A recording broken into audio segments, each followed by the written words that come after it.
Am I the a-hole for wanting to meet my daughter after giving up my parental rights? Plus update. Original post. Long story short, in my 40 female 20s, I had a one-night stand with this guy, Nathan, now 41 male, and got pregnant. I first thought of terminating, but Nathan had come from a conservative religious background, not Christian, and wanted a baby. So we made a deal. I would give birth to the child and sign away my parental rights, that my name is not even in her birth certificate as is possible in my country, and he would pay all the medical expenses plus some extra for my troubles. And that's what we did. I didn't keep contact after his daughter was born. A few weeks ago, a friend of mine who has the same religion as Nathan sent me a post from her temple's youth group. They were asking for donations for the homeless, and one of the girls from the picture looked a lot like me. I searched for her profile and found out that she had Nathan's surname and had the right age to be the baby I gave away. She's 17 now and seems to be doing fine. She's involved in charity work, apparently loves music, and has lots of pictures with friends and family. Nathan, his wife, and half-siblings. I never wanted nor want to be a mother, but I became curious to know more about this human I put in the world. So I texted Nathan's old phone number, which he has not changed, and asked if he would allow me to meet his daughter, since I gave birth to her and everything. It made my intentions clear, that I do not want to interfere with his family, just to know her. He then wrote a long text, which comes down to saying that I'm an a-hole for wanting to know his daughter now after I abandoned her, and that this meeting would only mess with her head. I told him I was telling him out of courtesy, because soon the girl will be an adult and be able to choose herself if she wants to meet me. He then blocked me. Am I being the a-hole here? I don't think there's any harm in meeting my daughter. She already has a great family, and it would only be beneficial to her to know about her own history. But maybe I am not seeing the full picture.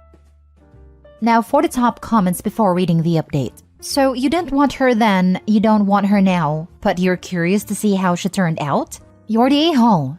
You have no desire to be in her life, but want to meet her. Do you not think that would be upsetting to meet the woman who gave you away and learn she still doesn't care about you? Leave her alone. The loveless curiosity is what makes OP the a-hole. No thought to how disruptive her presence will be.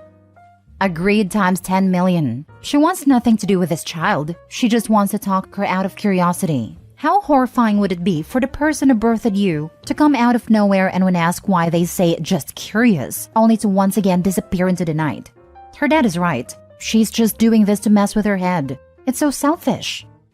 Honestly, I think you're the a-hole. You decided not to be in your child's life. It is not fair for you to now force yourself back into it because you want to.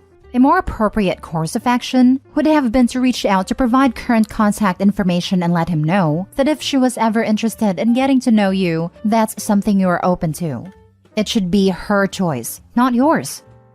Actually, I like the idea. I don't want to force myself in her life, just to know how she turned out, and maybe she has some questions for me. But you are right, it should be her choice. Just be aware that you have absolutely no right to have any opinions about how she's turned out. And be careful not to express any disappointment in her choices or involvement in her religion. As long as she's happy and healthy, that's all you can have concern for, as far as how she's turned out. It's great you want to know how it's going with her, but be careful and be sure to keep your opinions to yourself.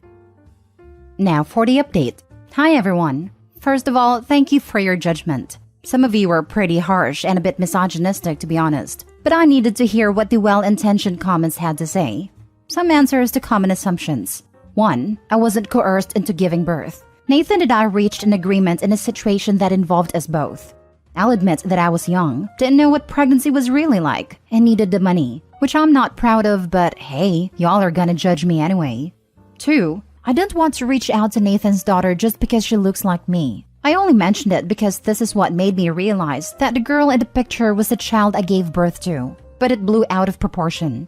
3. I don't know why some people assumed Nathan is Christian and why they were judging him for being religious. He is Jewish and I'm agnostic myself, but don't think it's a problem for him to have a strong bond with his religion. The one-night stand happened when we were very young and I don't know what his views are about that, but it doesn't matter. His daughter apparently is very attached to their community and it's important to her. Also, I might have used the word temple wrong, but I'm not Jewish myself. 4. When I said I don't want to be a mother, I didn't mean I didn't want a relationship with Nathan's daughter. I am not her mother, since I didn't raise and don't want to take this place from the person who truly did, his wife. I also chose not to have children of my own. So after reading their comments, I came to a better understanding of what my role is in this situation and decided to reach out to his wife through social media to try to make amends. She was very understanding and explained to me that Nathan had a couple of tough years being a single dad before meeting her, and me coming back like that made it seem, as some of you pointed out, that I wanted to skip the hard parts and become a parent out of nowhere, which was never my intention. They told their daughter that her birth mother had to go back to her home country and couldn't take care of her, which was kind. The wife is going to talk to Nathan to leave the door open if their daughter wants to meet me when she's older. But I gave her all my contact information for when and if the time comes. I'll admit I was being a bit selfish here, so that is the best thing I could hope for. Thank you again. That's a tough one, because I understand changing your mind and wanting to know your child. But the father is right that this could create a lot of issues for the daughter. Considering OP1 didn't even know what they told the girl about her birth mother. Did she even know her father's wife wasn't her birth mother? And 2, the fact OP basically threatened the father to contact her daughter when she was a legal adult suggests OP was never worried about her daughter and was just focused on her own selfish needs/wants. I'm an adoptive mom, and all the training tells us this has to be the kid's decision. Some don't care, some care deeply. This kid is 17. It should be her choice. I think it's important that she didn't reach out to the girl, but instead contacted the girl's father. When that wasn't the result she wanted, she reached out to the girl's mother. Instead of being demanding, OP just passed along the intention for contact and contact info for if/when she wanted to reach out to her bio mom. Feels like OP was being kind of selfish at first, maybe still is. Not that she needed to be a mother figure, but that she's ready to spring into this person's life without considering the consequences of that. True, info about potential health history and perhaps limited extended family could be helpful. But if the daughter hasn't expressed interest, feels kind of self-serving and icky, like she thinks she has any kind of right to know this person. Next story. Am I the a-hole for refusing to let my husband move his father into our home? My husband's 40 male mom passed away late last year. It was very hard on him and his father. The holidays were rough. My husband is still struggling, and I've been doing my best to be kind, supportive, and understanding.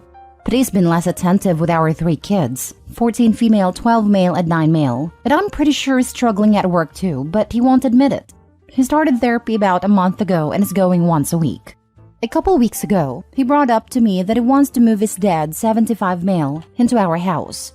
He said that his dad is struggling too, and that being in the house he shared with his wife the past 50 years isn't doing him any good.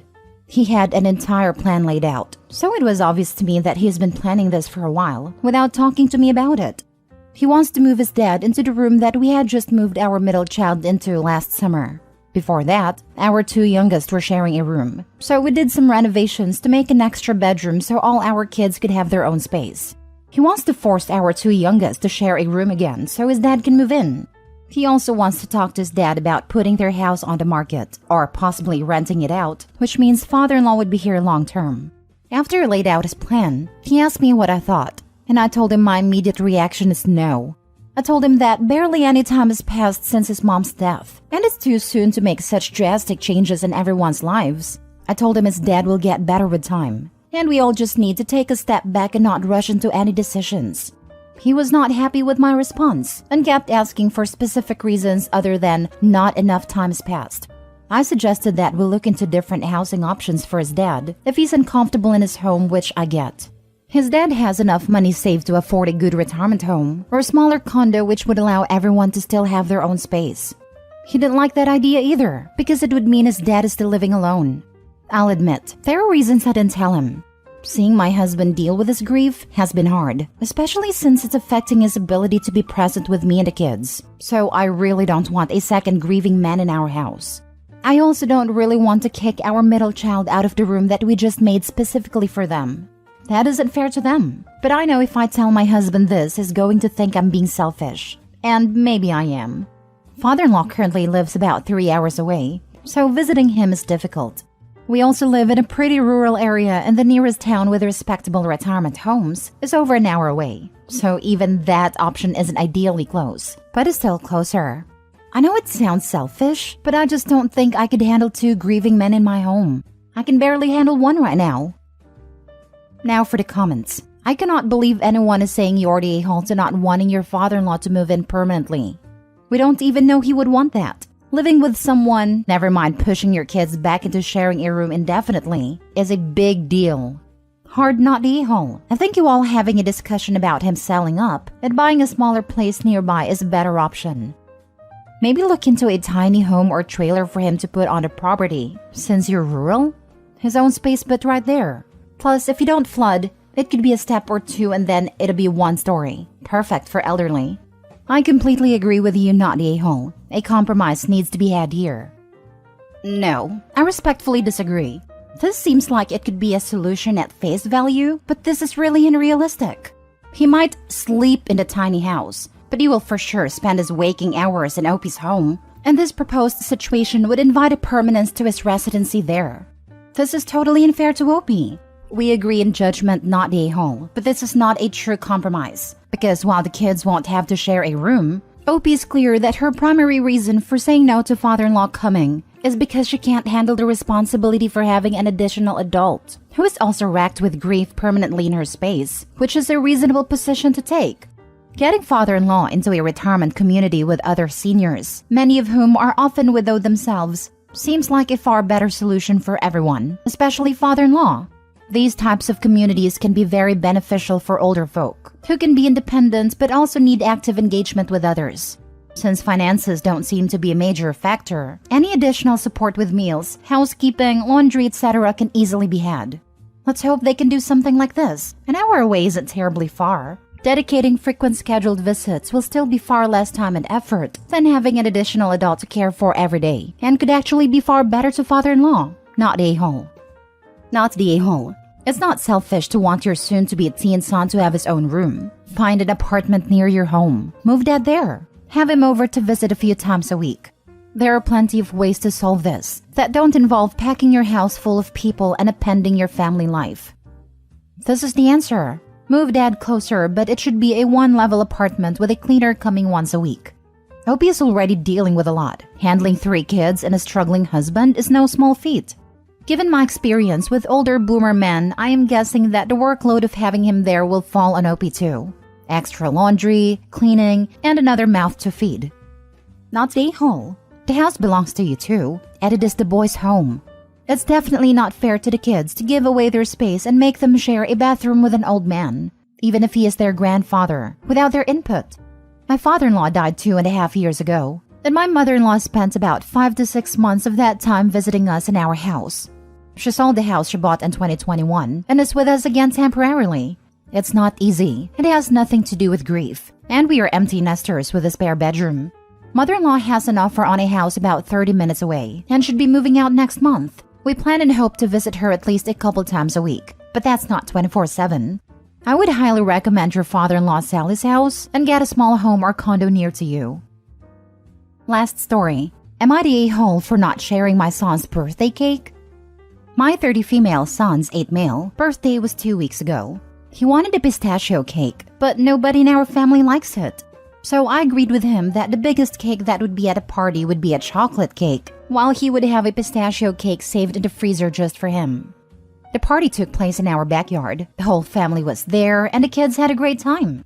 We sang happy birthday to my son and went to cut the cake. While my mother-in-law and husband distributed the cake slices, I took my son inside and cut a big slice of his cake so he could eat it. The cake I bought for him was the size of a bento cake, so it would be enough for a toddler.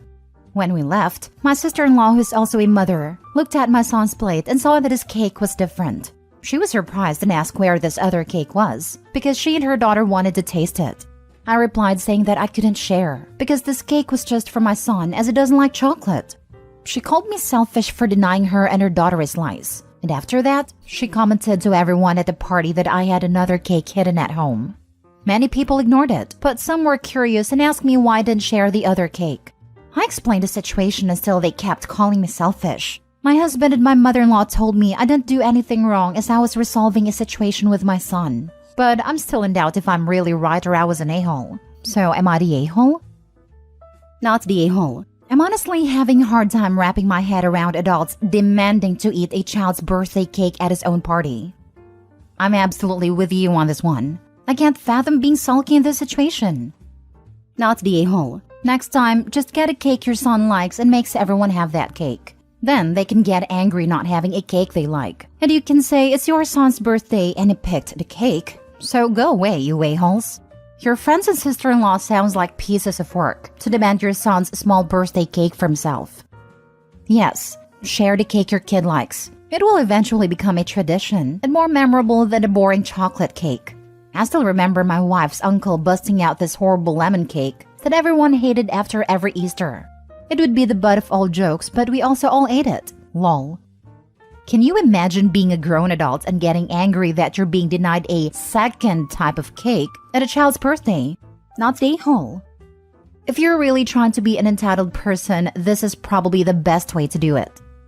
Either that or a narcissist. I have people in my life like this. They have to be involved in everything, no matter what it is. You could be hiding turd sandwiches in the kitchen, but they'd want one just because.